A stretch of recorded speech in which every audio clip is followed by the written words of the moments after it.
Good afternoon, and thank you for joining us. Right now, we're in an important moment for our economy, and it presents an opportunity for us all to take stock. Coming out of the depths of the pandemic, the United States experienced an historic economic recovery, a rebound that's unmatched in our nation's modern history in its speed and scale. Right now, even in the face of global headwinds, including a war in Europe and successive variants of the pandemic, our economy remains resilient. Our unemployment rate stands at 3.6%, household finances are strong, and industrial output continues to grow. This outcome was not preordained. In January 2021, when President Biden and this administration took office, the unemployment rate was at 6.4%. 834,000 new jobless claims were being filed each week on average, and 20 million Americans were receiving unemployment benefits. Only 1% of Americans had been fully vaccinated against COVID-19, and over 3,000 people were dying from the virus each day. In many respects, by the time President Biden took office, our economy had been brought to a standstill.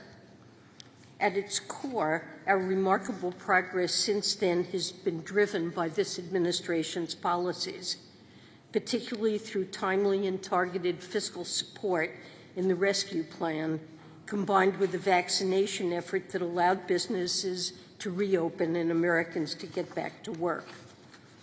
Over the course of the administration, our economy has created over 9 million jobs, and the labor market is now at full employment. In 2021, we saw the biggest single-year decline in unemployment on record and the biggest year of economic growth in almost 4 decades. Fixed investment has recovered to pre-pandemic trend in just 2 years. By comparison, in the last 2 recessions, this never happened. And during this time, we also reduced the deficit by $1.5 trillion. These statistics are not abstractions. They represent American workers back at work, families with more financial security, and businesses, small and large, that have been able to hire and grow. As President Biden has said, we've entered a new phase in our recovery, focused on achieving steady, stable growth without sacrificing the gains of the last 18 months. We know there are challenges ahead of us. Growth is slowing globally, inflation remains unacceptably high, and it's this administration's top priority to bring it down. We know how difficult higher prices can be for families, how they can squeeze a household budget, and how challenging the past 2 years of disruption caused by COVID-19 have been. And that's why this administration mounted an historic vaccination campaign to get the pandemic under control, and why we're laser focused on bringing down prices. The same factors that have driven inflation to record levels internationally in peers like Canada, the United Kingdom, and the Eurozone, those factors are hurting Americans as well. These challenges also include Vladimir Putin's illegal and shameful war in Ukraine. More than half the inflation experienced in 2022 reflects rising food and energy costs, global fallout from Russia's invasion.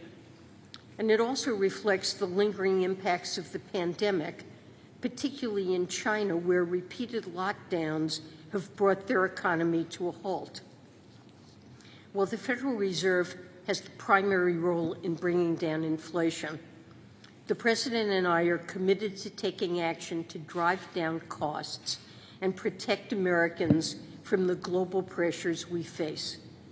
That includes the President's historic release of 1 million barrels a day from the Strategic Petroleum Reserve, which helped reduce the price of gas by between 17 and 42 cents per gallon, according to a Treasury analysis this week. Americans have seen additional relief on this front, and in the last few weeks, prices have declined by over 60 cents a gallon in total. Our efforts also include the work we've done to develop a cap on the price of Russian oil, a way to ensure a steady flow of oil onto the global market, while denying Putin revenue for his military. At a time of global anxiety over high prices, a price cap on Russian oil is one of the most powerful tools we have to address inflation by preventing future spikes in energy costs. The reconciliation package announced yesterday will also help ease inflationary pressures by lowering some of the biggest costs families face, including energy, health care, and prescription drugs, all while making historic investments in fighting climate change and reducing the deficit. Importantly, this bill will also make sure we finally have the resources we need to ensure that wealthy Americans are not able to avoid paying the taxes they owe. These efforts are long overdue, and Congress should pass it immediately. This context, including the successes of the last year and the global challenges we face, is critical in understanding today's GDP data. Most economists and most Americans have a similar definition of recession: substantial job losses and mass layoffs, businesses shutting down, private sector activities slowing considerably, family budgets under immense strain, in sum, a broad-based weakening of our economy. That is not what we're seeing right now when you look at the economy. Job creation is continuing. Household finances remain strong. Consumers are spending and businesses are growing. As one example, in the last 3 months, our economy has created over 1.1 million jobs. In the 3 months beginning each modern recession outside of the pandemic, our economy lost 240,000 jobs on average. Spending by businesses and consumers, the core of our economic activity, rose by 3% in the first quarter of this year and continued to expand in the second. Industrial output, the measure of our manufacturing, mining, and utilities sectors, has shown strong average growth over the first half of the year compared to sharp average declines during past recessions. In the context of today's report, it's important to look beyond the headline number to understand what's happening. The contraction in GDP was driven primarily by the change in private inventories, a volatile component of GDP which subtracted over 2 percentage points off quarterly growth. Today's report shows continued expansion in consumer spending overall and in services in particular, in addition to notable strength in net exports. Overall, with a slowdown in private demand, this report indicates an economy that is transitioning to more steady, sustainable growth. This path is consistent with one that eases inflationary pressures while maintaining the labor market progress of the past 18 months. While our economy has been resilient in the face of numerous shocks over the past 2 years, I should also stress that there are numerous risks on the horizon, many of them global, that we remain highly attuned to.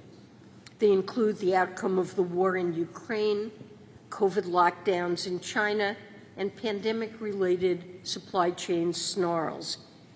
These factors make predicting the future difficult, and we must be clear-eyed and vigilant about the threats they pose.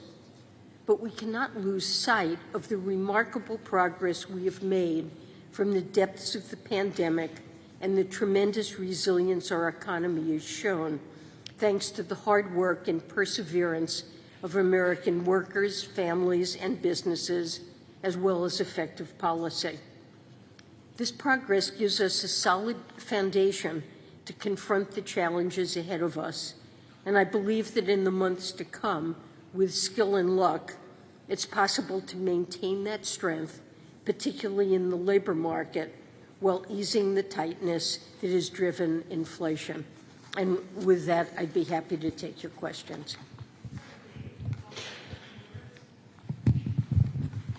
Hi, thank you, Secretary. Regardless of whether or not we're in a recession, and you seem to be indicating not, many Americans are feeling some pain right now. And the last time we had to tame inflation at this level was the early 1980s, and it took 2 years to do that. Do you anticipate that this fight against inflation will be a long and grinding one like the early 80s, or will it be faster? And do we need to see some job losses in order to bring that inflation rate down? Thank you. So, with respect to how Americans are feeling about the economy, they're experiencing great stress from high inflation. We simply haven't seen anything like this since the 1970s, and seeing what's happening to food prices and energy prices and rent and other prices in the economy is making families very concerned about their household budgets. They want to see it end, and this is pressure that's real, that we recognize, and it's the president's top priority to bring inflation down. I think the key job here is the Federal Reserves. They're clearly moving to address that and have indicated their commitment to bring it down. This is a very unusual situation in that coming out of the pandemic, we have a set of supply chain challenges that continue to affect the economy, an example being the ongoing shortage of semiconductors that's holding back production of vehicles. And it's hard to know just what the time frame is for those supply chain pressures to resolve and to ease. I think there are some positive signs that we're seeing that suggest that inflation is likely to come down in the days ahead, but the proof of the pudding will be in the eating. But the Fed is taking the right measures. The administration and Congress are taking very important supplementary measures. As I mentioned, the releases from the Strategic Petroleum Reserve that have been one factor working to bring down gas prices, and the legislation that will make an enormous difference to prescription drug prices and serve to hold health care costs down. The investments in energy and to address climate change will, over time, improve greatly our sense of security about energy and make us much less vulnerable to global shocks. And as you know, we're working with our allies on a price cap to avoid further upward pressure on oil and gas prices.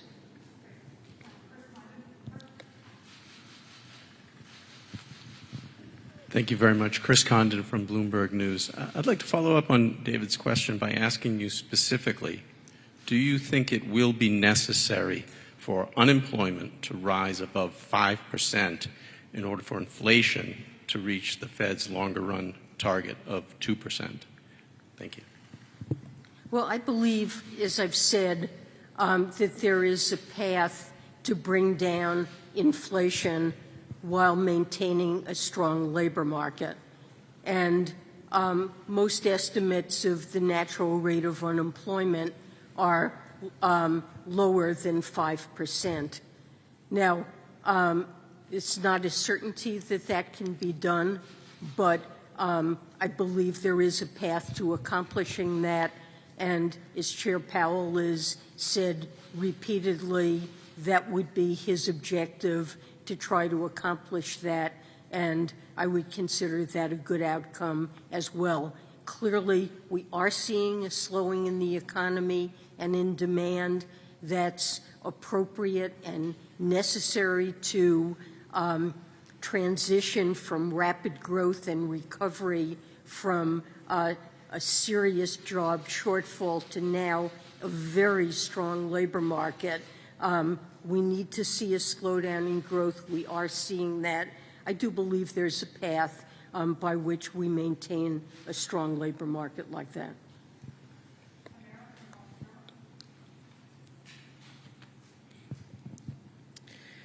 Hamara Mook with the Wall Street Journal. Madam Secretary, could you say a little bit more about how you believe the Inflation Reduction Act would impact inflation? How much do you believe that package would subtract from inflation, and over what time frame?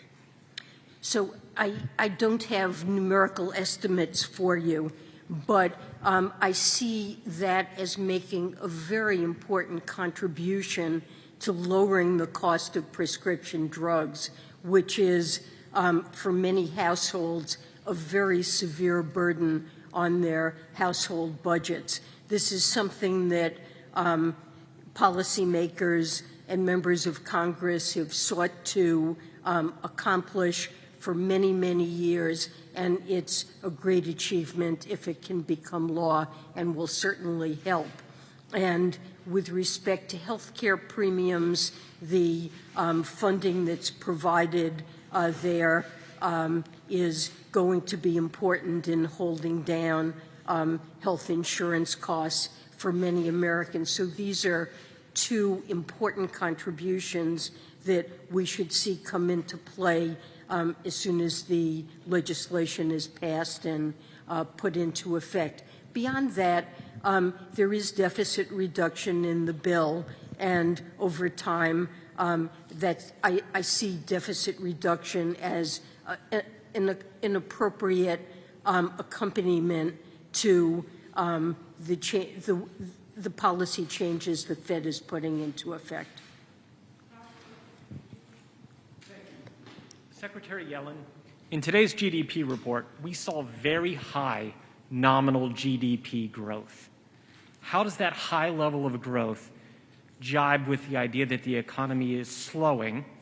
And does it suggest that the economy is going to have to slow down at an even more aggressive pace in order to get back to 2% inflation? Well, I mean, we had high nominal GDP growth because inflation is high, and that shows up in the GDP deflator. Real growth was reported in this advance report as a negative number, and that's a better metric to look at in assessing the overall performance of the economy. So I see the last several quarters as exhibiting a significant slowdown in the pace of spending in the economy. And when you look at the details in terms of spending components, we're in a period where there's very significant fiscal drag. Government spending made a negative contribution to GDP. We saw a negative contribution this quarter, huge from inventories.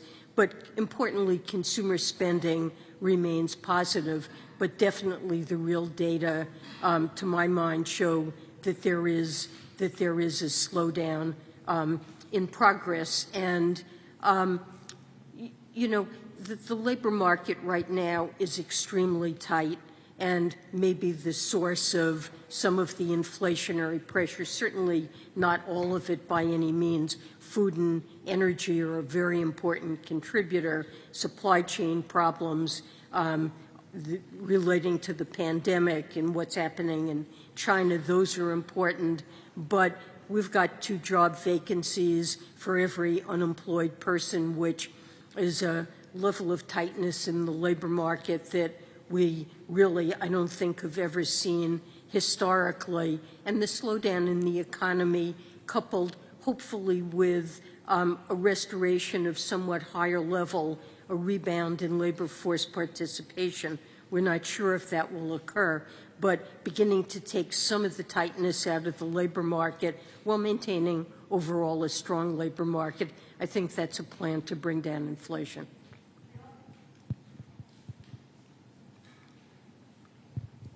Thank you so much, Madam Secretary. Kayla Tausche from CNBC. Is there such a thing as a mild or a partial recession, as some have suggested? And if so, what would that look like? And second, are you committed to staying in this role until growth and inflation stabilize? I will stay in this role as long as President Biden finds my contributions to be useful. I serve at his pleasure. And I'm sorry, what was the first part of the question was? Is there such a thing as a mild recession? Well, sure. Recessions are different. And we had an extremely severe recession following the global financial crisis when unemployment rose to around 10%. And it took really a decade for the economy to get back to full employment. We've had milder recessions, certainly, than that. There's usually been a significant increase in the unemployment rate, but they do differ. And, you know, this is a very unusual situation where we have a slowdown, the labor market remains very tight.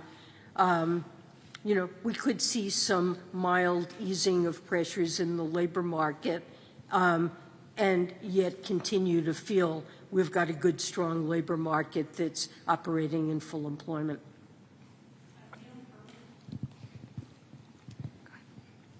Thanks. Hi, Secretary Yellen. Neil Irwin from Axios. There's been a big run-up in the dollar in the last few months in currency markets. That's especially hard on emerging markets. Do you believe the degree of dollar appreciation we've seen so far is appropriate? Do you fear it's gone too far? And should we be worried about kind of feedback loops and negative effects on the global economy? Well, thanks for that question. I mean, there certainly has been a significant appreciation of the dollar. I think part of it is driven by interest rate differentials between the United States and other countries as we've moved to tighten monetary policy more quickly. It's attracted capital inflows into the United States that have pushed up the dollar, and that's typically something that occurs in cycles of monetary policy tightening. I think we've also seen some risk-off, safe haven type flows into the dollar that have exacerbated that. You know, I am worried about the global outlook. The IMF and World Bank have, on several occasions now, downgraded the outlook. A strong dollar creates, for some of those countries, pressures on their economies, especially when there's dollar-denominated debt that becomes harder to pay off. So a rising interest rate, strong dollar environment can create pressures in other parts of the world, especially at a time when all of us are suffering from the impacts of Putin's war that are driving up energy and food prices and creating real burdens on most countries around the world, and particularly the lowest income countries. We are seeing more countries that are likely to experience debt distress. So this is a stressful environment for many countries around the world. You know, some countries are benefiting from higher commodity prices, though, so it's an offset and it differs. But you asked about self-reinforcing cycles, and I don't see that occurring at this point. I don't see that kind of distress developing anywhere that I'm aware of. Thank you. Jeff Stein with the Washington Post. You know, the polling shows that most Americans feel like we're in a recession. Why have this drawn-out semantic battle? You know, the administration has been on this offensive to define a recession a certain way. Why have this semantic battle, especially when so many Americans feel like they were misled last year? especially given the chance that things could, again, change and we could actually, have a recession by the definitions that you're outlining? Why has this become this battle? So I agree with you, and I think we should avoid a semantic battle. I've tried to do that in my remarks today. When you say that Americans are very concerned about the economy, I think their biggest concern is with inflation and high prices that they feel they can't afford to put gas in their gas tank, and people are worried about their retirement savings and whether or not they'll have enough to retire. Now, sometimes people use the word recession to refer to that. That's really about inflation. But I think that the discomfort that households feel, it's not because of the job market. Jobs are readily available, and most Americans feel good about their employment prospects. Layoffs have been low. Some may worry that the economy, that the labor market will weaken, but I think the biggest burden that's weighing negatively on household sentiment is inflation, and that's why that is our top priority in terms of addressing that. So when you look at the economy, the official arbiter of what is a recession is going to be the National Bureau of Economic Research. They'll decide it sometime in the future. So I think what we can constructively do is talk about what is the state of the economy. And as I've tried to describe, the labor market remains exceptionally strong. That is not what we see in past episodes that the NBER has labeled to be recession. On the other hand, we do see significant slowdown in growth. That's to be expected given how rapidly the economy grew when it was recovering from the pandemic and all of those job losses, and policy was designed to do that. We should expect to see a slowdown. This economy is at full employment. So we have a slowing economy. We have a whole variety of risks to the outlook that I've tried to enumerate, but we have great strengths in the economy too. A strong labor market being one strength. Consumer household balance sheets remain generally quite strong. Credit quality is strong. You do not see some significant increase in business bankruptcies, the typical kinds of distress we associated with the word recession. But I agree, we shouldn't just get involved in the semantics. Let's talk about what's going on. Thank you.